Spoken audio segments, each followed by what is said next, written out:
We live in an age of profound psychological exhaustion. Stress and anxiety are the default settings of modern life.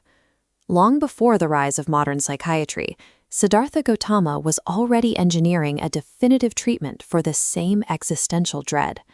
His work began in 563 BC in Lumbini. Born as a royal prince of the Shakya clan, Siddhartha was shielded from every form of worldly pain by a father determined to keep him within the palace walls. He grew up in an environment of total luxury, eventually marrying Yashodhara and celebrating the birth of his son, Rahul. Every physical comfort was provided, every potential sorrow was censored. This was a perfectly curated existence. Yet all the material wealth and social success in the world didn't change the fact Siddhartha was still human, meaning he remained vulnerable to the universal reality of suffering, even if he hadn't faced it yet. That isolation collapsed when Siddhartha was 29. During a rare excursion outside the palace, he encountered three things his father could no longer hide: a man ravaged by disease, an elderly man struggling to walk, and a corpse being carried to a funeral pyre. The illusion of a permanent, pain-free life was shattered. Confronted with the inevitability of decay, he made a radical choice. He abandoned his kingdom, his wife, and his child in the middle of the night and walked away into the forest to find a cure for human suffering.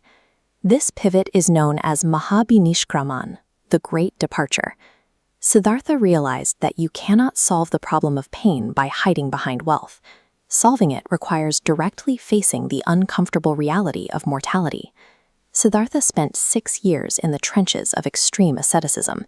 He studied under various gurus and starved his body until his ribs pressed against his skin. Yet this physical torture brought him no closer to the truth. Near death, he realized that a broken body cannot support a clear mind. He broke his fast by accepting a simple bowl of rice pudding, or kheer, from a village girl named Sujata. This moment defined his core philosophy. He rejected both the mindless luxury of his youth and the pointless self-denial of his wandering years, choosing instead a balanced state of equilibrium known as the middle path. Nourished and focused, he sat down in Bodh Gaya on the night of Vaishakha Purnima. He meditated until he achieved a direct, unclouded insight into the nature of the mind. At age 35, Siddhartha emerged as the Buddha, the awakened one. It was here, under the shelter of the Bodhi tree, that he finalized his map of the human condition. He proved that clarity is only possible through a stable, balanced mind, not by punishing the self or by indulging every impulse. The Buddha delivered his first sermon at Sarnath, an event commemorated today by the massive Dhamak Stupa. He structured his findings as the Four Noble Truths. The first truth is a stark diagnosis. Life is fundamentally defined by suffering. The second truth identifies the pathogen. It points to Trishna, the uncontrolled craving keeping the mind in constant unrest. The third truth provides the prognosis. This suffering can be cured by dismantling the cycle of desire. The fourth truth is the treatment plan itself, the Noble Eightfold Path, a practical guide for ethical conduct and mental discipline. The Buddha didn't just offer a miracle. He provided a logical framework where identifying the root cause of a problem is the only way to solve it. To make this cure accessible, the Buddha bypassed the elitist Sanskrit language and rigid caste structures of his time. He chose to teach in Pali, the common language of the people. He actively broke social barriers by admitting women into the monastic order, beginning with his adoptive mother, Prajapati Gautami. His emphasis on compassion was so effective it could even reform a serial killer.